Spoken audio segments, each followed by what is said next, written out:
Hello children, how are you? Macho, what we are doing today? Do you remember? Do you know children what we are going to do today? It is about dream and fantasy. Dream and fantasy, you know? What is that? Dreams are that we see when we sleep. जब हम सोते हैं तो सपने देखते हैं और जब हम जागती आंखों से ऐसे सपने देखते हैं, ऐसी चाहत रखते हैं मन में जो रियल वर्ल्ड में पॉसिबल नहीं होती चीज़ें, उसको हम कहते हैं हमारी फैंटेसी। कुछ ऐसी फैंटेसीज, कुछ ऐसी थॉट्स हमारी जो हम रियल वर्ल्ड में नहीं कर सकते। A fantasy and a world of dream are full of mythical creatures, legendary quests and daring heroes। उसमें होता क्या क्या है, बहुत सारे सपने होते हैं, सपनों में ऐसी चीज़ें होती हैं जो रियल वर्ल्ड में नहीं हो सकती। मिथिकल क्रिएचर्स होते हैं, ऐसे क्रिएचर्स जो हम कभी आसपास अपनी ज़िंदगी में नहीं देखते। लीजेंडरी क्वेस्ट, ऐसी तलाश होती है, तो क्वेस्ट का मतलब होता है तलाश, कभी राजकुमारी की तलाश, कभी खजाने की तलाश, जो कि बहुत मुश्किल होती है। उसको करने में और देखने में हमें बहुत मज़ा आता है। और डेयरिंग हीरोज़, और उसको करने के लिए होते हैं बड़े बहादुर हीरोज़ जिनके पास स्पेशल पावर्स भी होती हैं। We all know about Harry Potter. It tells us the story of a kid who becomes a wizard and goes to magic school.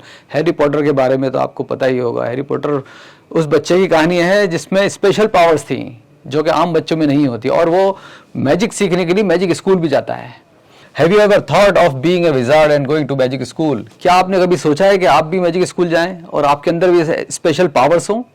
अगर आपने ऐसा सोचा है तो ये आपकी फैंटेसी है और आप इसको अपने दोस्तों के साथ शेयर कर सकते हैं। ओके, फेरीज, इसी तरह फेरीज होती है। फेरीज क्या होती हैं? आपने कभी नाम सुना होगा टिंकरबेल का। That is a very famous Tinkerbell. Do you know about Tinkerbell? That is a very famous fairy story, right? Do you think fairies really exist? क्या आपको लगता है कि फेरीज सचमुच एग्जिस्ट करती हैं, इस वर्ल्ड में होती हैं? And if you had a power to create fairy, how would she look? What powers would she possess? अगर आपको एक मौका मिले कि आपके पास पावर आ जाए कि आप फेरी बना सकें, तो आप किस तरह की बनाएंगे? वो देखने में कैसी होगी? इमेजिन कीजिए। और उसके पास किस किस तरह की पावर्स होंगी, स्पेशल पावर्स। अब हम एक स्टोरी पढ़ेंगे, वो एक मिथिकल लीजेंड है, एक स्टोरी है जो पुराने ज़माने से चली आ रही है, बट उसमें कोई सच्चाई नहीं है। लेकिन एक कबीला है, उसका नाम है सेंथल, उसमें ये स्टोरी चलती है, तो वो हम आपको सुनाते हैं। Do you think God really sees us all the time and he comes when we are in problem and when we need him? क्या आपको लगता है कि गॉड हमें हमेशा देखता रहता है और जब भी हमें कोई परेशानी होती है उसको पता चल जाता है और वो हमारी मदद करने के लिए दुनिया में आता है? आपको ऐसा लगता है? बताइए। अब हम जो स्टोरी पढ़ेंगे that is about A special tribe, very well known tribe, उसका नाम है सेंथल। सेंथल में कुछ स्टोरीज चलती हैं, उनमें से एक ये स्टोरी है which may not be true, which is not true actually, but ये स्टोरी इंटरेस्टिंग है, इसको पढ़ते हैं। People of Santhal tribe often tell us a story. Long long ago there was no moon in the sky. बहुत साल पहले, बहुत बहुत पुराने ज़माने की बात वो बता रहे हैं अपनी स्टोरी में कि उस ज़माने में आसमान में चांद नहीं हुआ करता था। The sun was alone and it never set, so it was always day. सूरज आसमान में अकेला था और वो कभी डूबता नहीं था। तो इसका मतलब क्या हुआ? हमेशा 24 घंटे सारा दिन धूप ही रहती थी, दिन ही रहता था, कभी रात नहीं होती थी।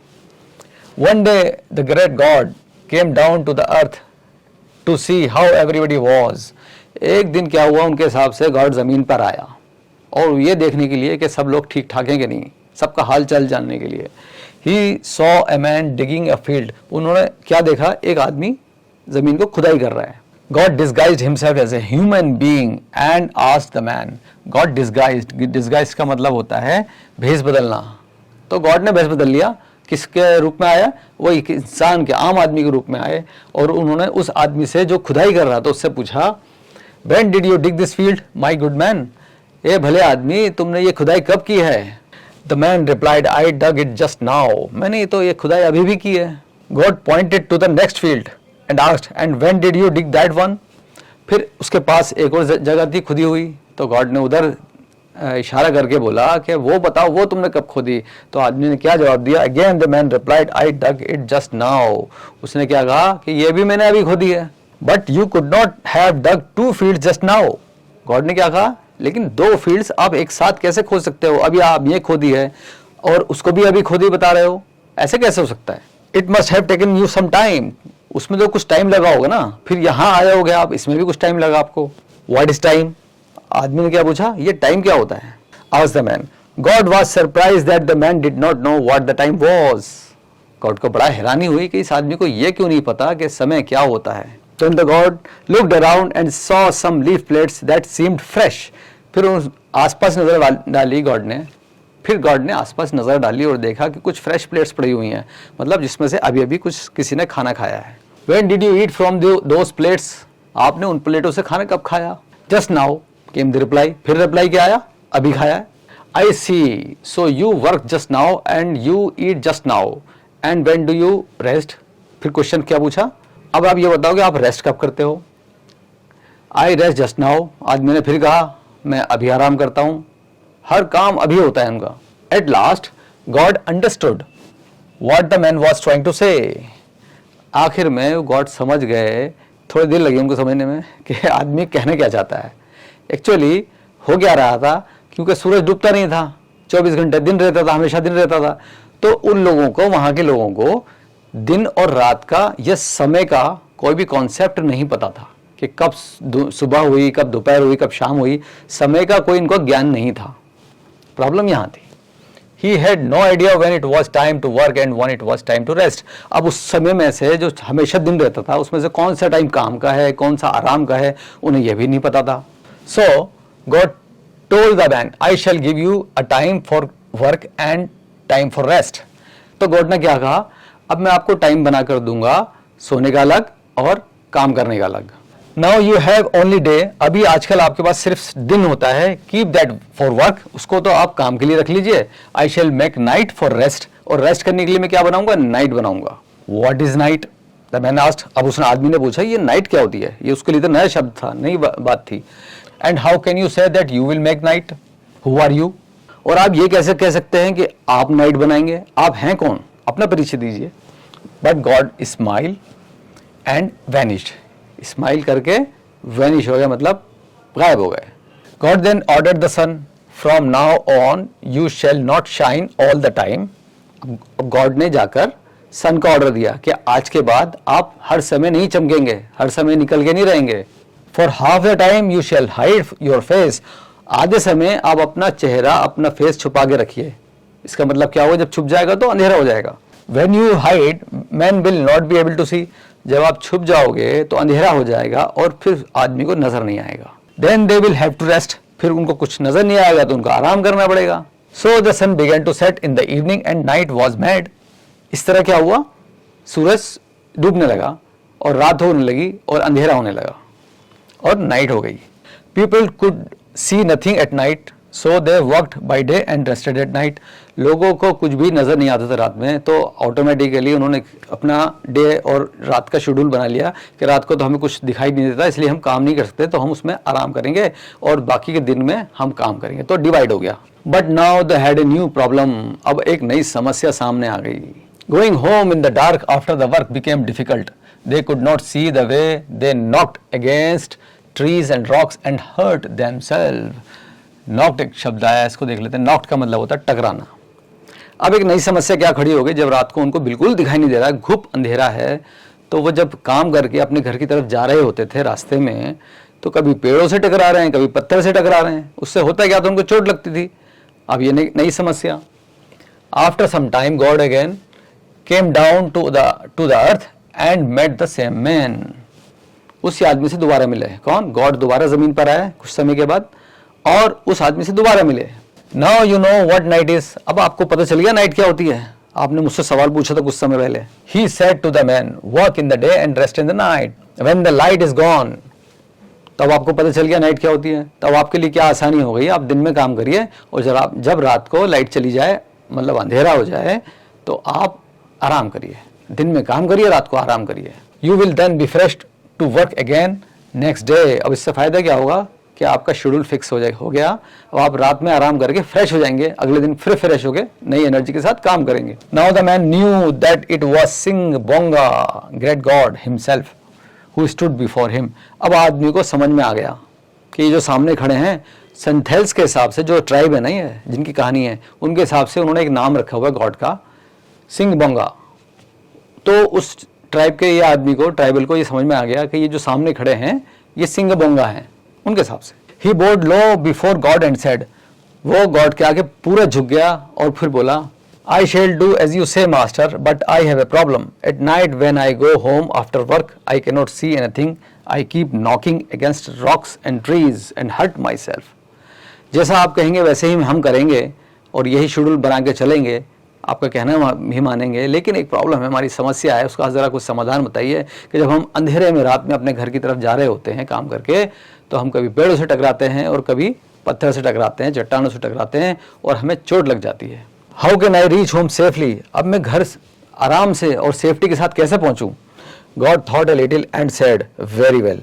अब गॉड ने थोड़ा और सोचा इस प्रॉब्लम के बारे में और फिर कहा, ठीक है, I shall make the moon for you, मैं आपके लिए एक मून बना देता हूं। It shall rise in the sky at night and give you little light so you can just see your way at night. अब मून का फायदा क्या होगा कि उसमें से हल्की सी रोशनी आएगी और जब आप रात को अपने घर जा रहे होंगे तो एटलीस्ट आपको रास्ता दिखाई दे जाएगा। That is why God made moon, इसीलिए गॉड ने उस दिन से मून बना दिया। It was to give the world a little light in the night, इसलिए कि दुनिया रात में भी थोड़ा बहुत देख सके। तो ये एक मिथिकल स्टोरी है जिसमें फैक्ट्स नहीं है लेकिन इंटरेस्टिंग है। ओके, अब हम इसकी एक्सरसाइज कर लेते हैं। Tick the correct option according to the सेंथल्स।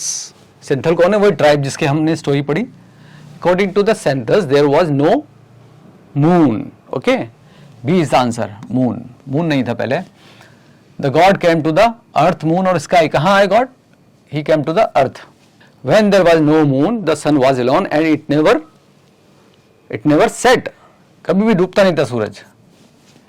Why did people not know about time? लोगों को समय का क्यों आभास नहीं था, क्यों पता नहीं था कि समय क्या होता है, टाइम क्या होता है? It was always day.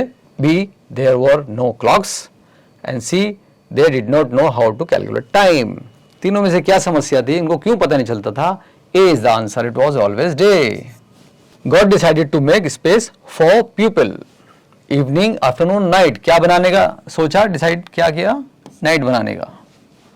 Number 6, god decided to ask the moon to rise during the night so that people could easily reach home, enjoy moon light और see at night. What was the reason? A is the answer. Primary reason was that people were having difficulty in reaching their home. So to facilitate that, God has created moon. Write T for true and F for false statements. Number 1 is God made the moon so that people could rest in the moonlight. Moonlight किस लिए बनाई थी? आराम करने के लिए. This is wrong. This is false. It was just to see the way. 2. People could not see their way back home as sun was not there. This is correct. Sun नहीं था तो completely अंधेरा था. So this is true. The sun shone during the day only. Initially तो ये बात गलत है। शुरू में तो 24 घंटे हमेशा सूरज चमकता था। People did not know about God. लोगों को गॉड के बारे में नहीं पता था। This is false. They know about their God. They have given it a name also. Okay. God disguised as a human. एक आदमी की शक्ल में आए थे God. As per the story, this is correct. Senthil tribe often tell the story of day and night. Senthil tribe में ये story काफी सुनाई जाती है. That is correct. Now the next question, who said to whom? These are some dialogues from the story. Let us see who said these dialogues to whom. So you can just see your way at night. ये किसने कहा था? ये कहा था God ने। तो और किससे कहा था? To the villager. Number 2 is for half the time you shall hide. Who said this? God said this to the sun. Number 3 is what is time? This was asked by the villager from God. So villager and God. I rest just now. ये किसने कहा था? मैं अभी आराम करता हूँ, वो कहता villager ने। To the God. When did you dig this field, my good man? Who asked this question? God asked this question from the villager. So God and villager. Answer the following questions. ये आप खुद करेंगे। Word rock देखते हैं। A group of words that work together to make meanings are called phrases, but it is not a complete sentence. कुछ words को मिलाकर अगर हम एक ग्रुप बनाते हैं तो उसको हम sentence भी कहते हैं, लेकिन अगर sentence complete ना हो तो उसको हम phrase कहते हैं। For example, get through. These are 2 words. but the sentence is not complete. So this is called a phrase. It means no pass through something to finish some work. Read these sentences and choose the correct meaning of the phrases. अब कुछ phrases आपको यहाँ sentence में मिलेंगे. Sentence के बीच में एक phrase है, उसको हमने highlight किया हुआ है, उसका हमें meaning निकालना है. हमें options दिए हुए हैं, हम देख लेते हैं. I came across my classmate after 5 years. अब came across का क्या meaning है वो देखते हैं. A is met by chance, B is was very clear. A is the right answer. Came across का मतलब होता है made by chance. Number 2 is the festival take place every year. Take place का क्या meaning है यहाँ पर? To happen or to a particular place. इसका meaning है to happen. Number 3 is he made up a story and fooled us. यहाँ made up का क्या मतलब हुआ? Used, make up और created. B is the right answer, created. 4 is the party was called off because she refused to come. Called off का क्या मतलब हो यहाँ पे? To call someone or to be cancelled. इसका मतलब हो cancelled. 5. Would you please hold on for a minute? Asking someone to wait or asking someone to go. Hold on का मतलब asking someone to wait. Let us see what is next. This is gaming grammar. A preposition is a word which shows the relation between nouns. Okay. So a preposition is a word which shows the relation with a noun to a noun or with a noun to a pronoun or to another thing. Okay. For example, the boy is on the chair. On is a preposition and it is connected, it is related to chair. He placed an apple in the basket. In is a preposition which is related to the basket. Now let's see what is the question. Look at the picture below. Complete the following sentences with behind, on, in, under or in front of. So we have these 1, 2, 3, 4, 5 options which we can fill in the blanks. Okay. First you have a look at the picture. We can see a flyover, park, vehicles, house, etc. Swings. Okay. Now let us read the sentences. There is a park space of my house. तो मेरे घर से क्या relation है park का वो हम यहाँ देखते हैं. बिहाइंड है, ऑन है, इन है, अंडर है, इन फ्रंट ऑफ है. We can see that the park is in front of the house. Okay, so will use this option here.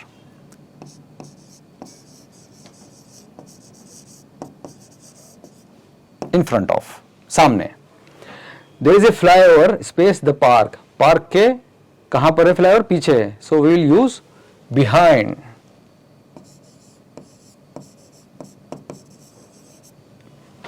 There is a flyover behind the park. Park के पीछे एक flyover है. There are many swings. The park. कहाँ पर है swings? Swings are in the park. So we'll use in here. Sorry, this one. 4th number is children enjoy their rides. Space the swings. On the swings. This one. Look, there is a beautiful bench. Space the park. इसमें क्या use करेंगे? कहां पर है bench? There is also in the park. A cat is sleeping space the bench. Cat कहां पर है? Bench के नीचे. So we'll use the word under. The cat is sleeping under the bench. So we have tried to understand these prepositions and use them. Big question is circle the prepositions in the following sentences. अब ये सारे sentence complete आपके सामने लिखे हुए हैं. आपको सिर्फ प्रीपोजिशन को पहचानना है और उसको सर्कल करना है. Okay, let us read. A cup of tea is lying nearby. इसमें क्या प्रीपोजिशन है? Nearby. She is working on his computer. On is the preposition here. He is sitting at his home. At. Father is in his office. In. She is sitting on a chair. On. It is 4 o'clock in my watch. In. Please don't get angry with me. With me. With. The cat hid under the couch. कहाँ छुप गई? Under. So that is the preposition. We went into the car. into. I stood beside my best friend. Beside is the preposition here. So you have completed this one also. Talk back देखते हैं क्या है. Listen to another story about the sun and the moon. Tell that story in your class. Okay. Now let us have a look at B. You just have been to Rajasthan and the most important thing you enjoyed there was the camel ride. Rajasthan जाएंगे तो camel ride तो ज़रूर करेंगे. Okay तो आप गए और camel ride भी किया आपने. Complete the following conversation regarding the ride. Now one of your friend is asking you some questions about your travel and the ride that you had on camel. So आप questions के बारे में questions को पढ़िए और उनका answer कीजिए. Because it is your experience, so you right your own sentences here. Okay. Riding hand. Look at the picture below and describe it in your own word. It is a beautiful picture of a jungle where we can see many animals, trees and water also and fish also. So many things. So इसको ध्यान से देखना है और इसके बारे में हमें नीचे लिखना है. कुछ हमें हेल्प दी हुई है. We just need to complete these sentences and make a complete paragraph. Okay? Learning by doing. Where had you gone during your summer vacation? Describe how you enjoyed and had fun with few pictures. इस recent vacation में आप लोग कहाँ गए थे? किसी अच्छी जगह गए होंगे तो उसके बारे में आपको लिखना है कि किस तरह से आपने एंजॉय किया और वहाँ की कुछ पिक्चर्स भी आपको दिखानी है और पेस्ट करनी है अपनी स्क्रैप बुक में. Okay children, so with this we are closing this session here. We have completed this exercise. So now I will see you very soon in the next session with a new poem. Okay, so till then bye.